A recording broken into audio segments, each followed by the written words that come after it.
បាទសូមស្វាគមន៍អ្នកនរគ្នាមកកាន់ Channel Music Travel ពុំភាគឦសានបាទថ្ងៃនេះ admin បានថតបទចម្រៀងនេះបើគេថាថតស្ពីនឆ្លងទន្លេខេត្តកញ្ចេះរបស់យើងបាទនិយាយថាអឺអាចនឹងលេងឡំនឹង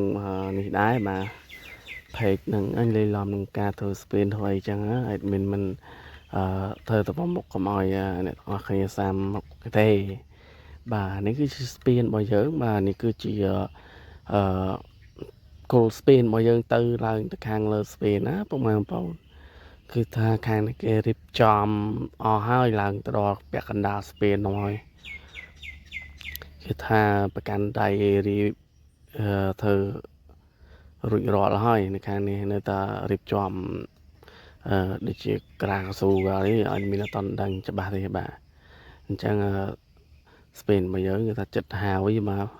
អាចដំណើរការនៅខែ9បាទបណ្ដោះអាសន្នបាទហើយនេះគឺជាគល់ស្ពេនរបស់យើងបាទ admin ថតទៅបាទគេថាមកទៅជះរៀងសង្ហាដែរណាពុកម៉ែបងប្អូនស្ពេនរបស់យើងស្ពេនខេត្តកញ្ចេះបាទតបភ្ជាប់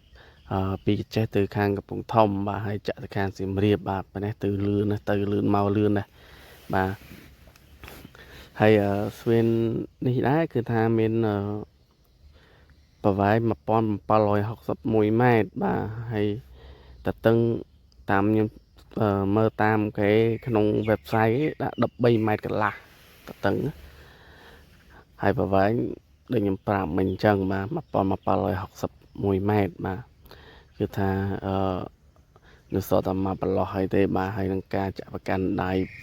ស្ពានបាទនិយាយថាធ្វើរៀងលឿនដែរបងប្អូនគឺថាបានសមិទ្ធផលថ្មីមួយបាទគឺថាប្រែប្រសពទៅវិញទៅមកបាទលឿនហើយបាទហើយនេះទស្សនវិជ្ជារបស់ខ្ញុំថតពីក្រោមស្ពានបាទទឹកស្រកច្រើនដែរបងប្អូនបាទហើយស្ពាននេះមើលពីខាងក្រោមទៅខ្ពស់ណាបងប្អូនមើលតែខ្ញុំថតនេះក៏ដឹងដែរបើថាសន្លឹមមកពីក្រោមទៅហើយខ្ញុំស្ទុះត្រីណេ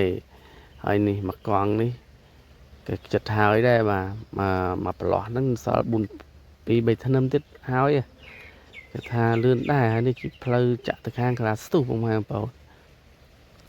ក្រាស្ទុះនេះកន្លែងរង្វង់មូលគេខ្ញុំថតពីដើមវីដេអូមិញហ្នឹងណាឡានបោះគេកម្មកគេមានសុទ្ធជីឡើងហ៊ានឡើងថតបើខ្លាចច្ដីឲ្យអញ្ចឹងខ្ញុំបានថតប៉ុណ្ណឹងទេបាទហើយវីដេអូរបស់ខ្ញុំគឺមានតែប៉ុណ្ណឹងទេបាទអរគុណសម្រាប់ការទស្សនាបាទសូមអរគុណ